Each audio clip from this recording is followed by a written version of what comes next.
Hello दोस्तों, स्वागत है आप सभी का जीआर क्लासेस में। मेरा नाम है रवि। तो चलिए आज की वीडियो को शुरू करते हैं। आशा करता हूँ आप सभी की तैयारी बहुत अच्छी चल रही होगी, अच्छे तरीके से पढ़ाई कर रहे होंगे, मस्त तरीके से रह रहे होंगे।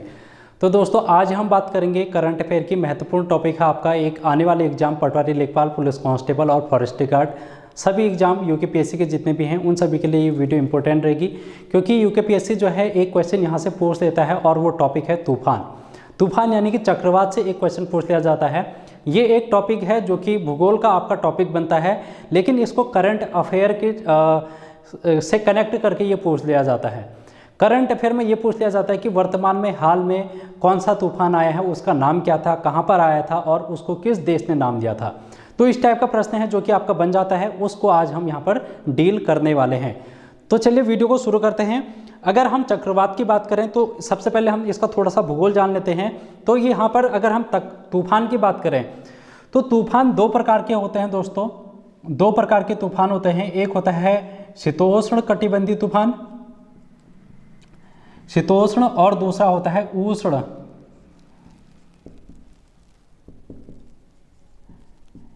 ये चीज़ तो आपको पता होगी, शीतोष्ण कटिबंधीय और उष्ण कटिबंधीय क्या होता है। अगर नहीं पता है तो आप इसको यहाँ पर समझने की कोशिश करो।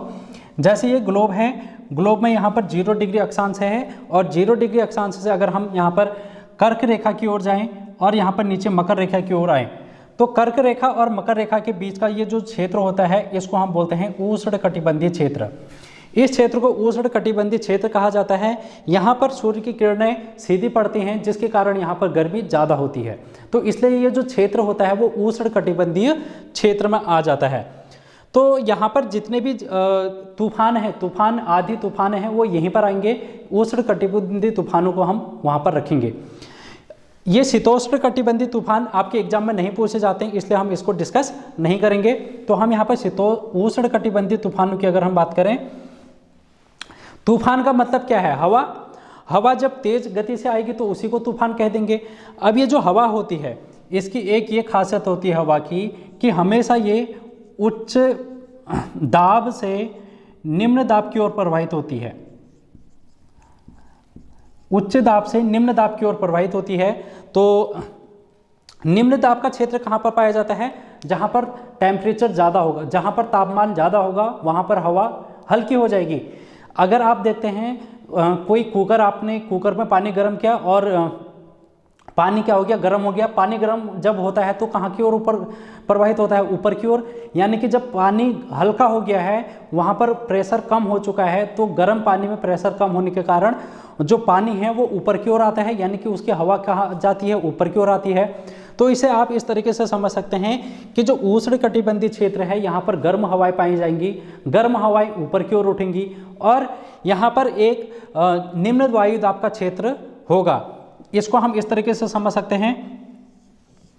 यहाँ पर निम्न वायु दाब का क्षेत्र है, अगर यहाँ पर गर्मी है, तापमान अधिक है और यहाँ पर निम्न वायु दाब का क्षेत्र है, तो निम्न वायु दाब का क्षेत्र है तो यहाँ पर से जो हवाएं हैं वो ऊपर की ओर उठेंगी। हवाएं क्या होंगी? ऊपर की ओर उठेंगी। लेकिन यहाँ पर खाली जब क्षेत्र हो चुका है, कोई भी खाली क्षेत्र है वहाँ पर कोई ना कोई आएगा। तो कौन आएगा? वो आएगा उच्च वायु दाब की हवाएं, क्योंकि हवाएं जो होती हैं वो हमेशा उच्च वायु दाब से निम्न दाब की ओर गति करेंगी।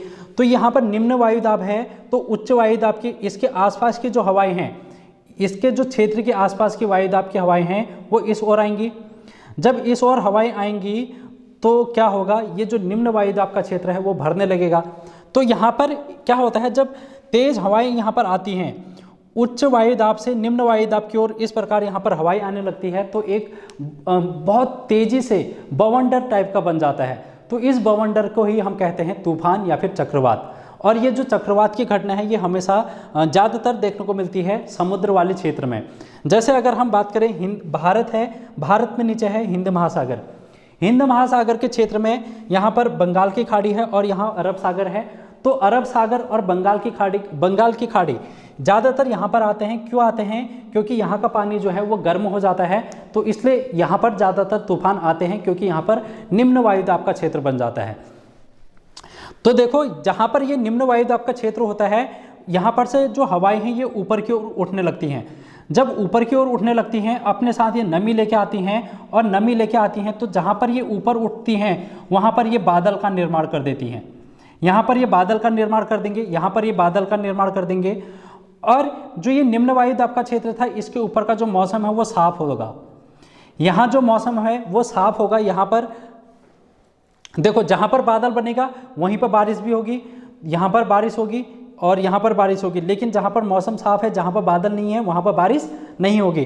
तो इस वाले क्षेत्र में बारिश नहीं होती है। लेकिन अगर हम बात करें यहाँ वाले क्षेत्र में, यहाँ वाले क्षेत्र में, यहाँ पर क्या होगी, बारिश होगी। तो यहाँ पर एक चक्रवात बन रहा है। ये क्या बन रहा है, एक चक्रवात बन रहा है। देखो, अब ये जो जहाँ पर निम्न वायु दाब का क्षेत्र है, इसको बोला जाता है चक्रवात की आंख। इसको क्या बोला जाता है, इसको बोला जाता है आंख।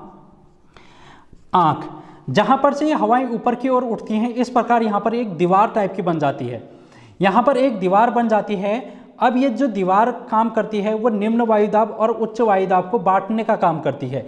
इससे उधर उच्च वायुदाब, इससे उधर उच्च वायुदाब, यानी कि यहाँ की हवाएं ऊपर को उठ रही हैं, यहाँ की हवाएं ऊपर की ओर उठ रही हैं। यहाँ पर जहाँ पर ये आँख है, इसकी चक्रवात की आँख है, वहाँ पर क्या हो रहा है, निम्न वायुदाब का क्षेत्र है, यहाँ पर जो है बारिश नहीं हो रही है। तो आपसे क्वेश्चन ये पूछ लिया जाता है कि चक्रवात में सर्वाधिक वर्षा कहाँ पर होती है, तो सर्वाधिक वर्षा होती है चक्रवात की दीवार पर। चक्रवात की दीवार पर सर्वाधिक वर्षा होती है और चक्रवात की आँख में वर्षा नहीं होती है। ठीक है दोस्तों, आप लोगों को इस चीज़ को ध्यान में रखना है।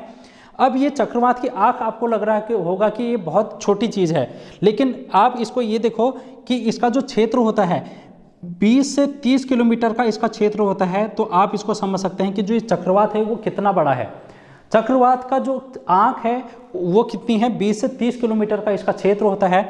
अगर हम इस पूरे चक्रवात की बात करें यहाँ से लेके यहाँ तक की, तो ये टोटल लगभग 200 से 300 किलोमीटर का अपना क्षेत्र घेरता है और 200 से 300 किलोमीटर तक ये वर्षा करता है। तो इसलिए जब यहाँ पर बंगाल की खाड़ी में तूफान आते हैं तो उस तूफान से जो बारिश होती है वो यहाँ से 200-300 किलोमीटर ऊपर भारत में होती है। ठीक है दोस्तों, आप लोग इसको इस तरीके से समझ सकते हैं। जब भी तूफान आते हैं भारत में, जब भी चक्रवाती हवाएं आती हैं, हम देखते हैं, हम सुनते हैं केरल में चक्रवात आया, उड़ीसा में चक्रवात आया, तो उसके कारण हमारे मध्य भारत में भी वर्षा होती है। तो आप लोग इसको इस तरीके से समझो कि इसका जो क्षेत्र होता है वो 200 से 300 किलोमीटर का क्षेत्र होता है। अब आपसे ये भी क्वेश्चन पूछ लिया जाता है, जैसे कि यहाँ पर इससे ऊपर को 0 डिग्री से ऊपर को उत्तरी गोलार्ध है और इससे नीचे को दक्षिणी गोलार्ध है।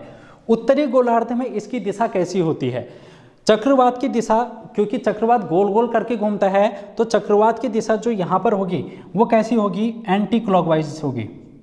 एंटी क्लॉक कहाँ पर, उत्तरी गोलार्ध में एंटी क्लॉकवाइज होगी। ये एंटी क्लॉकवाइज घूमेगा। अगर घड़ी इस प्रकार से घूमती है, घड़ी इस प्रकार से घूमती है, तो इसकी जो दिशा होगी वो इस प्रकार से होगी। इस प्रकार से ये चक्रवात की दिशा होगी।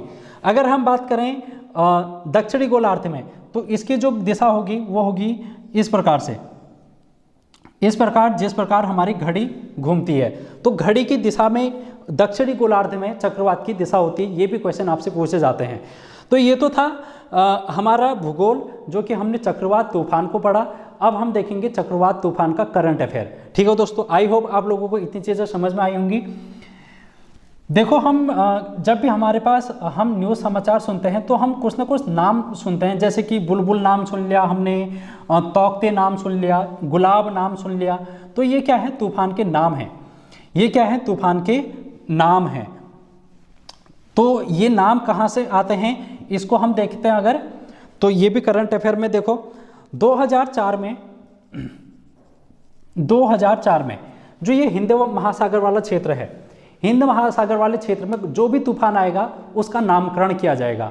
हर एक साल कोई ना कोई तूफान आता है, उसका नामकरण किया जाता है। और ये नामकरण कौन करेगा, यहाँ पर नामकरण करेगा 2004 में ये कहा गया था कि 8 देश होंगे जो कि हिंद महासागर के आसपास के क्षेत्र हैं। वो 8 देश क्या करेंगे, अपना नाम सुझाव करेंगे। इन नामों में से हर एक साल एक एक देश का नाम, यहाँ पर जो भी नाम रखा जाएगा तो उस नाम को यहाँ पर दे दिया जाएगा तूफान को। इसी प्रकार ये जो इसको फिर दोबारा संशोधित किया गया 2019 में। 2019 में ये कहा गया कि 13 देश इसमें शामिल कर दिए। 13 देश अब नाम सुझाते हैं। हर एक देश ने 13 नाम सुझा रखे हैं। 13 नाम हर एक देश ने अपना अपना नाम दे रखा है, तो उन्हीं में से एक क्रमवारी से चलता रहता है। कभी भारत दे देता है, कभी श्रीलंका दे देता है, कभी पाकिस्तान, कभी बांग्लादेश। तो इस तरीके से हर एक देश अपना अपना नाम दे देता है, उसी के नाम के आधार पर यहाँ पर इनको नाम दिया जाता है। यहाँ पर अगर हम देखें अब हम करंट अफेयर में आते हैं और 2021 की बात करते हैं। 2021 में यहाँ पर बंगाल की खाड़ी में कुछ तूफान आते हैं, और जब तूफान बंगाल की खाड़ी में आएंगे तो ये कहाँ को प्रभावित करेंगे, इसके आसपास वाले क्षेत्र को ज़्यादा प्रभावित करेंगे। तो इसके आसपास वाले जो क्षेत्र हैं जैसे पश्चिम बंगाल, उड़ीसा, आंध्र प्रदेश और तमिलनाडु। जब भी आपसे कोई इस टाइप का क्वेश्चन पूछ लेगा कि जो यहाँ पर बंगाल की खाड़ी में तूफान है वो किसको प्रभावित क्षेत्र कौन है, तो सर्वाधिक प्रभावित क्षेत्र आप लोग आंख बंद करके आना उड़ीसा को। उड़ीसा जो है हर एक तूफान से प्रभावित होता है जब भी यहाँ पर बंगाल की खाड़ी में तूफान आता है। तो कौन कौन से तूफान हैं जो कि आए हैं? नंबर 1 आपने याद करना है यास तूफान, दूसरा है जवाद और तीसरा है गुलाब। अब इनके नाम किस किस ने रखे थे ये आपसे क्वेश्चन पूछ लिया जाता है। तो यास, जो ये यास तूफान है ये ओमान ने नाम रखा था, ये ओमान ने नाम रखा था। और ये जवाद जो नाम है ये सऊदी अरब ने रखा था, सऊदी अरब ने ये नाम रखा था। और ये गुलाब नाम पाकिस्तान ने रखा था, ये गुलाब नाम पाकिस्तान ने रखा था। और ये जो जितने भी हैं तूफान ये 2021 के तूफान है, ये 2021 के तूफान है। एक तूफान और आया था जो कि 2021 में आया था, ये भी 2021 का तूफान है जिसका नाम है तौकते। और ये तूफान आया था अरब सागर में, अरब सागर वाले क्षेत्र में आया था। और इस तूफान ने गुजरात और महाराष्ट्र वाले क्षेत्र में तबाही मचाई थी। इस तौकते को जो नाम दिया था वो किसने दिया था? तो ये नाम दिया था म्यांमार ने। ये नाम दिया था किसने? म्यांमार ने नाम दिया था। ये क्वेश्चन भी आपसे पूछे जा सकते हैं। उसके बाद हम बात करते हैं 2022 की बात। 2022 की हम बात करें तो 2022 में एक तूफान यहाँ पर आता है जिसका नाम है आसानी। आसानी या फिर आसानी नाम इसको कहा जाता है। और ये तूफान किसको प्रभावित करेगा? उड़ीसा, आंध्र प्रदेश, तमिलनाडु, पश्चिम बंगाल, इस वाले क्षेत्र को ये प्रभावित करेगा आसानी तूफान। और सर्वाधिक मात्रा में ये उड़ीसा को प्रभावित करता है। ये जो नाम दिया था ये किसने दिया था? आसानी का नाम ये श्रीलंका ने दिया था। ये किसने दिया था नाम? श्रीलंका ने नाम दिया था। तो 2021 के तूफान और 2022 के तूफान हमने देख लिए हैं। 2022 का एक ही तूफान है, 2020 का भी तूफान एक हाथ हम देख लेते हैं। 2020 का तूफान देखो कौन कौन से तूफान 2020 में आए थे जो कि आपके एग्जाम के लिए इंपॉर्टेंट हो सकते हैं। पहला आया था अम्फान और दूसरा आया था बुलबुल, ये 2020 के तूफान है। इतना आपसे नहीं पूछा जाएगा, मुझे नहीं लगता कि 2020 का पूछा जाएगा, लेकिन 2021 के तूफान आपसे पूछे जा सकते हैं और 2022 के तूफान आपसे पूछे जा सकते हैं। इसके अलावा एक महत्वपूर्ण चीज़ और है जो कि यहाँ पर से पूछी जाती है। जैसे हम बात करें ये तूफान, इस तूफान को भी अलग अलग देशों में अलग अलग नाम से जाना जाता है। जैसे हम भारत की बात करें तो भारत में इसको चक्रवात कहा जाता है। जो भी तूफान हिंद महासागर वाले क्षेत्र में यहाँ पर आएगा, इस वाले सागर में आएगा, बंगाल की खाड़ी में आएगा या फिर अरब सागर में आएगा, तो उसको कहा जाता है चक्रवात। ठीक है दोस्तों, भारत वाले हिंद महासागर वाले क्षेत्र में क्या कहा जाता है? चक्रवात कहा जाता है। लेकिन कुछ और भी क्षेत्र हैं जिनमें इसको अलग अलग नामों से जाना जाता है, जैसे कि हरिकेन नाम से जाना जाता है, हरिकेन के नाम से जाना जाता है। दूसरा है टाइफून के नाम से जाना जाता है इसको, टाइफून, हरिकेन, टाइफून। और विली विली के नाम से भी जाना जाता है, विली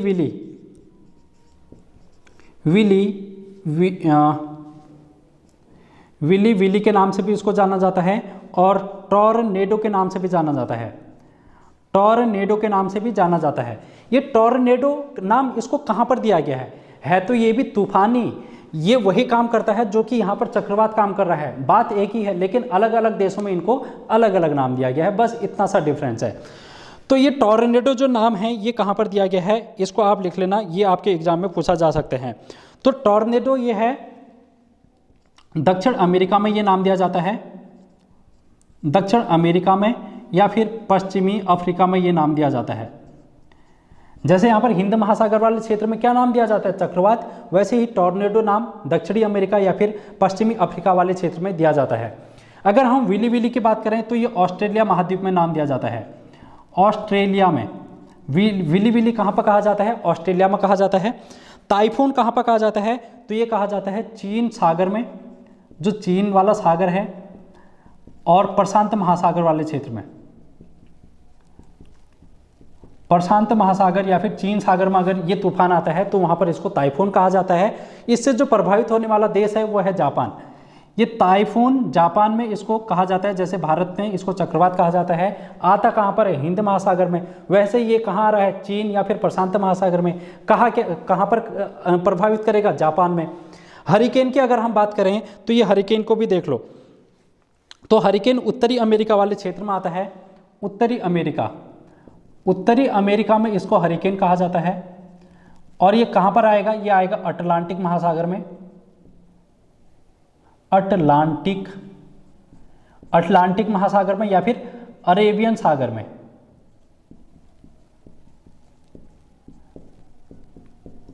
अरेबियन सागर या फिर अटलांटिक महासागर में आएगा। और प्रभावित कहाँ पर करेगा? ये करेगा उत्तरी अमेरिका में।